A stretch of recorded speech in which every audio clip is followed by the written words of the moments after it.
Hi, I hope that you're well, and I thank you very much for being here once more to watch this short video. It's about the 1st of April, April Fools. Well, on that day, jokes will be around, most probably, but the main thing to remember is to be or remain as rational as possible, because that is going to help you, us, myself as well, achieve something that we may be only dreaming of, perhaps. You see, the moon at 7 a.m. will be standing at 2 degrees in Libra, therefore opposite Neptune. And 6 hours later, at 1 p.m., that is universal times, of course, it's going to create an opposition with Saturn. So it's going to trigger both Neptune and Saturn, but Neptune first, then Saturn. So that could be very interesting because first it indicates that in the morning or whenever, according to your situation, your geographical situation, of course, it may be very different, the time-wise, legal time. But in any case, first then comes the intuition, inspiration perhaps, an ideal that comes to your mind. It's just lighting up your brains and making your brains quite active. But it's just an inspiration, something like an intuition to which it is difficult to give 100% credit. So you will have to follow your nose, follow that intuition, but do it Saturn way, because Saturn represents the reality of life. It represents your rational side, down to earth. So we're all allowed to have dreams, intuition, inspiration, and so on. But we are not all able to realize concretely or to achieve something concrete, rational, objective, down to earth, so on, from that intuition. So on that day, it seems that the potential to obtain a concrete result is great. So if it is, it has to be exploited. And if you can, you won't regret it. Because apart from the fact that the moon is going to trigger Saturn and Neptune, we see that they're both in harmony with Pluto, which represents the ability to go deep into whatever your life needs to go into, because that looks like there is something to understand. So first, you have that intuition, inspiration, that ideal, and then you act accordingly with taking care of not letting yourself go into a dream-like state.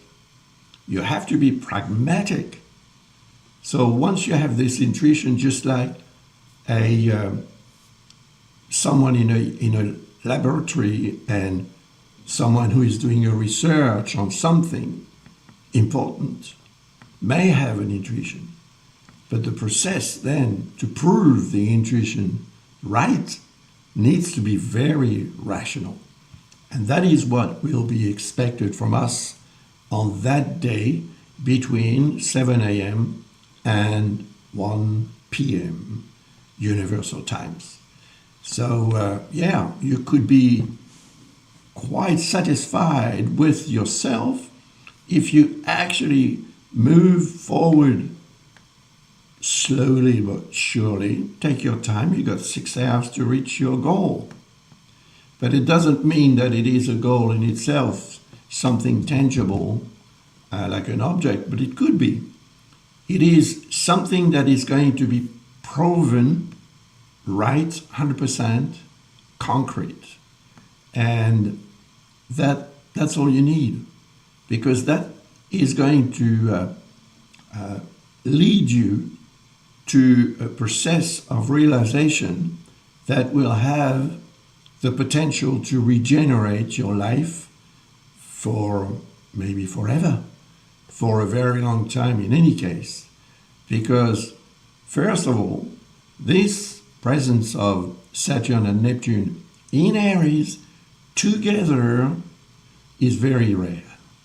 The presence of Pluto in Aquarius is very rare as well.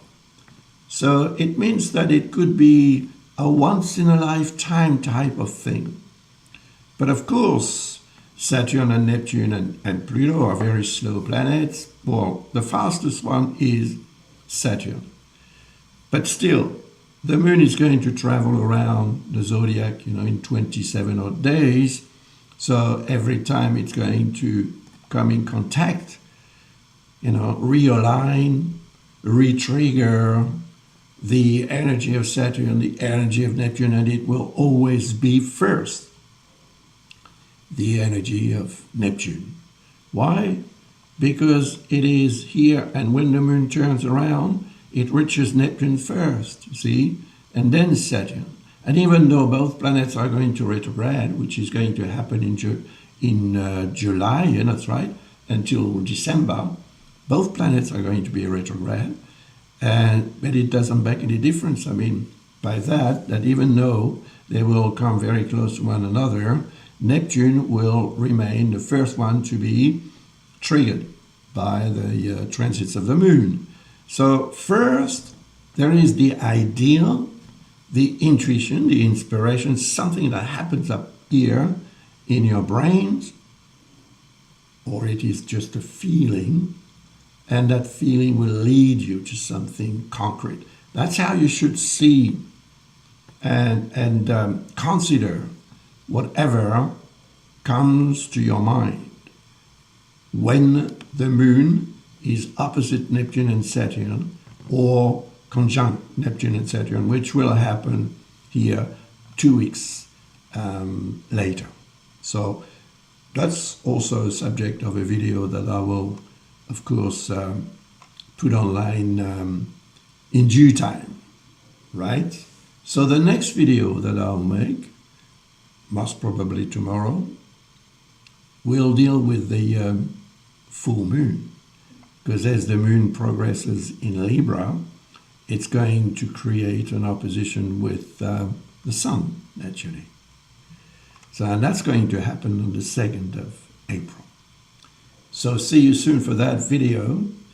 And by the way, I wanted to thank you again for being so faithful and for your appreciation of my work. Without you, I wouldn't be where I am. I wouldn't do what I do. I'd do something else. I don't know what. Maybe play music. I like music. Anyway, thank you very much. And if one of my books interests you, don't hesitate to visit the Amazon website in your area and make yourself a nice present. For me, it is very important because each book that I sell allows me to continue on my work. So, all the very best. Take care of yourself, of course, and of those you love. Bye.